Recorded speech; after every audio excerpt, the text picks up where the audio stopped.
Water Freedom System huge new offer for 2021. Complete review, more information video description link below this video.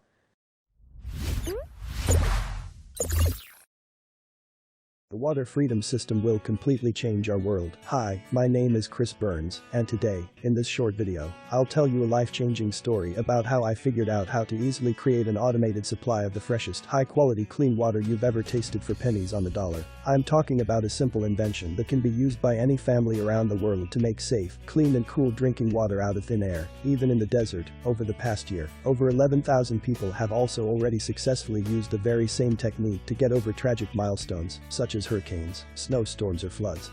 Based on technology that's already in use by the military from countries including Israel, India, the UK, and the US, not only can it give up to 60 gallons of water per day to last through the centuries-long drought NASA is predicting it's right around the corner, but it can ameliorate your utility bills all year long. I'm sure you're already intrigued, and you want to know all about how the system works. Honestly, it's like nothing you've ever seen, and in a few minutes from now you'll be outraged you've put your family's life in the hands of FEMA, the government, and the greedy water corporations that make the cards these days. So you absolutely need to watch this short presentation today. Well, it's still up. I don't know how much longer I'll have this free presentation online, so watch this right now. Well, you still can. Before we continue, let me tell you who I am and how it all started. As I mentioned before, my name is Chris Burns. I'm a 57-year-old farmer, and I live near Fresno City with my wife and 2 daughters.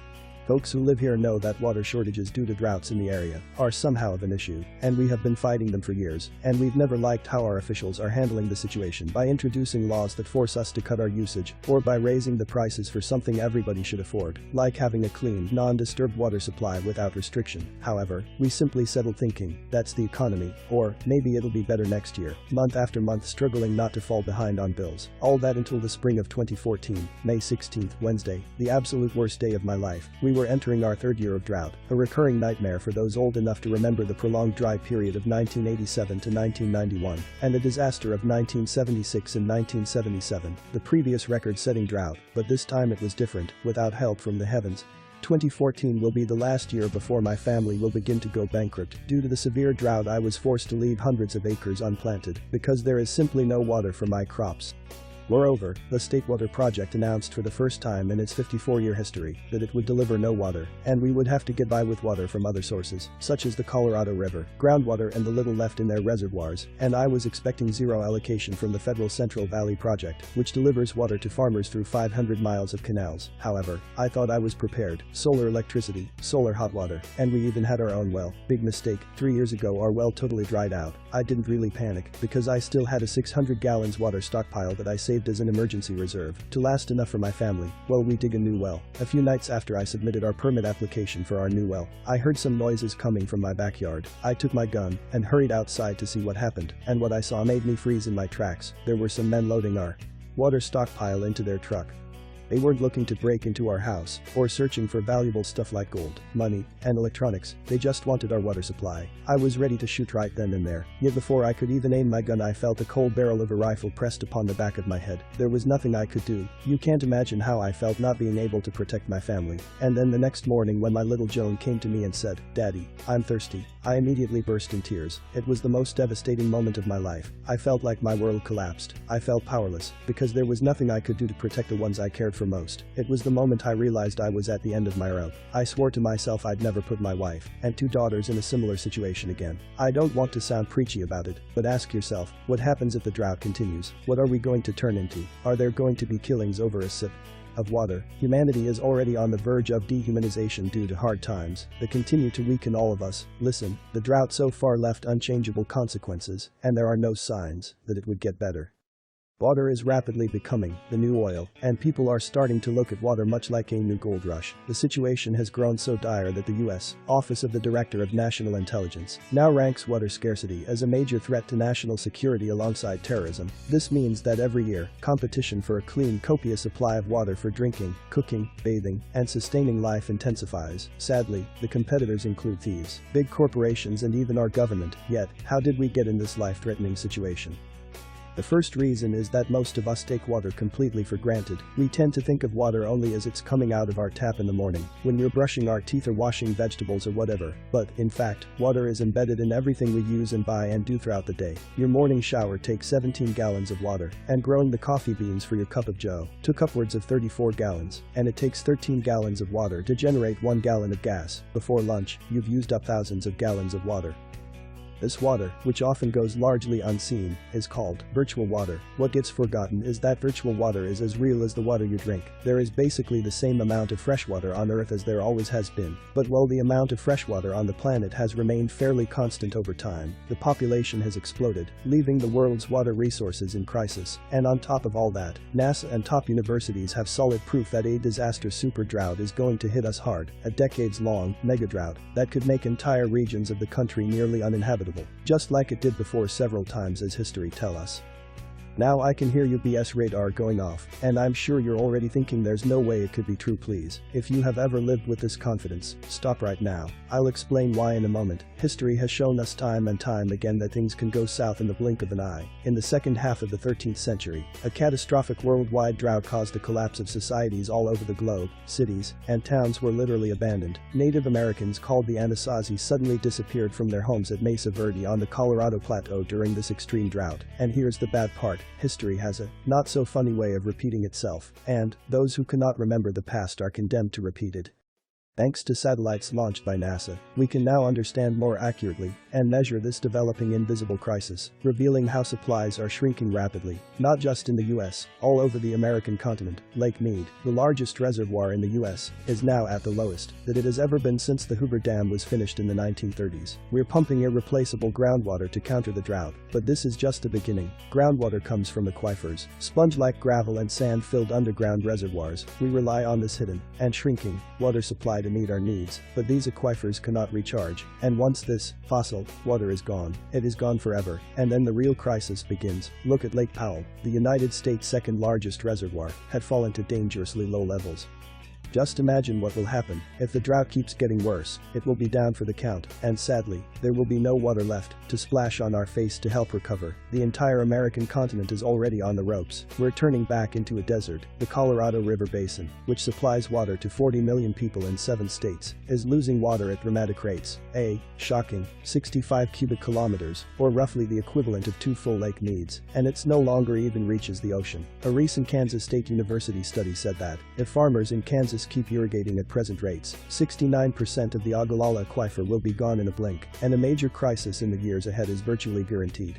When the Dust Bowl overtook the Great Plains in the 1930s, the Ogallala hasn't been yet discovered, and the results were devastating: death, famine, and for the most fortunate, relocation. We all heard about these recent tragedies. 14 of the world's 20 megacities are now experiencing water scarcity or severe drought conditions. Just a few years ago, the 2011 Texas drought was raging at full throttle, and we saw emaciated longhorns, desiccated fields, and burning prairie grass. Stories of small towns literally running out of water made headlines. For years, we have been warned the Dust Bowl conditions would be returning to the country, and as this drought continues to stretch on, we can now see it slowly happening all around us. Most people don't realize that things are going to get worse than this, much worse. The United States is on the verge of a national crisis that could mean the end of clean, cheap water. Hundreds of cities and towns are at risk of sudden and severe shortages, either because available water is not safe to drink, or because there simply isn't enough of it.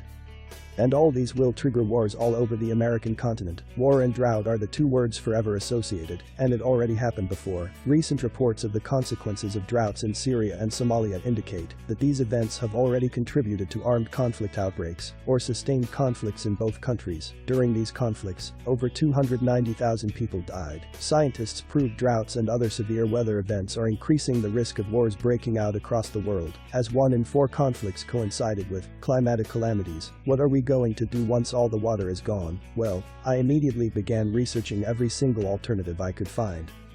I considered drilling a new well, and I looked pretty much into this option. However, I found out that well drillers are working overtime, and farmers and homeowners short of water now must wait in line more than a year for their new wells. Moreover, wells that used to strike water at 500 feet deep must now be drilled down 1,000 feet or more, at a cost of more than $300,000 for a single well. Money I just haven't lying around, and according to scientists they will all dry out eventually. Next, I considered filtering water, but maybe you heard that we have a major toxic chemicals in water problem. And we have been drinking, bathing in and cooking with water containing unsafe levels of chemicals such as arsenic and fluoride for months. So the idea of filtering water is becoming an impossible mission. So I had only one option. If I wanted to make sure my family never goes through such an experience again, I had to create my own solution. It had to be something cheap and fast and easy to build. Because I definitely didn't have any technical skills to build complicated stuff. Being a farmer doesn't really offer those kinds of skills. So I started looking into every other solution that could bring me the security for my family. Many sleepless nights passed, and I was getting tired of surfing the internet for a simple solution. One day, Liz, my wife, reminded me about my Uncle Philip and his research in the military sector. On top of that, his life goal was to save the planet and offer our children a better life. As a professional researcher, he had all the resources he needed to do it, and, setting his goal to help humankind, as he said, he dedicated his life to discovering new technology, and he did a thorough research. I remembered him telling me how when he was on the battlefield, military troops in some of the toughest field conditions in the world were able to source drinking water out of thin air. That very moment I realized the answer I was looking for was in front of my eyes. I later found out that the innovative system he told me about was invented by a brilliant professor as a portable water generator, which extracts water from the air. This device is being used with great success in the military sector by armed forces from 7 countries, including the United States, India, France, and Mexico, to produce drinking water in conflict zones. In the hottest and driest of environments, mostly in the desert, the device is based on a simple condensation principle. It sucks in humid air and cools it down, much like an air conditioner, but a lot more efficient, and transforms it into drinkable water. That's the real secret. What you may not realize is just how efficient such a simple innovative system is, as it eliminates the need of buying expensive bottled water or going through the hassle of drilling a new well. The water is purified, and the unique system can produce up to 60 gallons of clean fresh water a day. And you won't have to worry about all the nasty chemicals ever again. The fundamentals are so easy, and if properly applied, you can have a virtually unlimited water supply anywhere, even if you live in the desert. That was the solution to my problem. However, I found out that the technology to extract water from the air is not new, and some greedy corporations got their hands on it and are selling these devices to families for close to a small fortune. So well, this option was off the table. I knew there had to be a solution out there, and that's when I decided to pay a visit to my uncle. He saw the device with his own eye after all. Without wasting a second, I took some time off and told my wife and daughters I was going to visit their uncle. I kissed them goodbye, and I swore myself I wouldn't come back without the solution. I went to Macon, Georgia, and talked with my uncle. I told him my story and asked if he could help me, begging him to show me his research on this device. He agreed, and as he explained to me what it was all about in very little detail, I got very disappointed because everything sounded too hard for me. I had no technical knowledge whatsoever. I said, "Uncle Philip, stop. I know you have some technical knowledge, and it is easy for you to understand what's in there, but is there any way to make this simple, so anyone can do it, being an enthusiast in this field?" He agreed. However, I insisted to set some basic rules. The device had to be incredibly cheap to build. I was already over my budget with the research, the trip and everything. It had to be very easy to build, so that I could explain it to my wife and kids to build it, if God forbid something were to happen to me. So we started working on the project together. The first models we made were either too expensive or too complicated for me to build. We had some heated arguments, mainly because of me being stubborn. I needed the device to be cheap and simple. In the end, after several attempts, we finally came up with a prototype that seemed to be what we were looking for. The design was brilliant, and we managed to build it with $270 worth of materials from Home Depot. However, I'm sure we could have found the parts at a junkyard for free if we weren't in a rush. But the most important part is that it was incredibly simple to put together. You simply had to place the components in the correct position, and because of the ingenious way the device was designed, it gave us up to 20 gallons of the purest water per day. Plus, the quality of this water is far better than drinking regulations. Even more, the system was actually incredibly easy to use, even if you're terrible at building stuff and have trouble plugging in a DVD player to your TV. The next step was to test it out and see if it really worked as well as we thought it would. So we started the device, and I stood watching in complete amazement.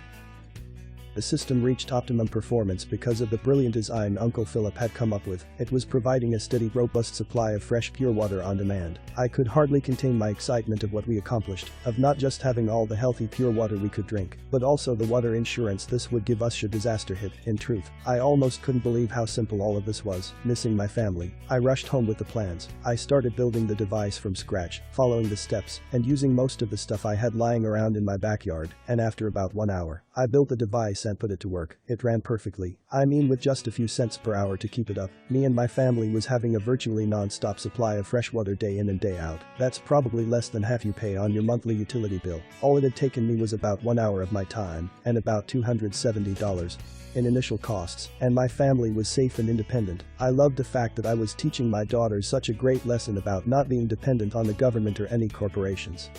And I felt so relieved to know that they would always grow up in a warm, safe and comfortable home. Well, before long my friends and family members were begging to know my secret, and when I showed them the simple, portable water generator I'd created, a lot of them had a hard time believing something so small could be creating water on demand. But after I'd given them the simple building instructions that I had come up with, and they'd followed them, and created their own endless water supply in about the time it takes to assemble an IKEA chair, they became believers fast, and the results were the same over and over: an abundance of clean fresh water for their family. They loved knowing they would never have to rely on anyone or anything for their number one need in life, even if a disaster turned the outside world upside down. Soon my friends were telling their friends about my little miniature home oasis, until finally the number of phone calls and emails from people asking me to share the blueprints with them became so overwhelming. My wife put her foot down and told me that I had to find a better way to share this life-saving knowledge with the world. So, I went to work writing out the blueprints, the materials list and a follow-along guide showing the construction process in simple steps, and that's how the Water Freedom System was born. It's the only proven, exclusive step-by-step guide showing you exactly how to create your own home oasis today, and how to survive any tough century-long drought. As you already know, this system was specifically created so that anyone with one hand can do it, as long as you understand how to turn a screwdriver, play a video, and can somewhat speak English. You can set up the system no problem. More information, video description link below this video.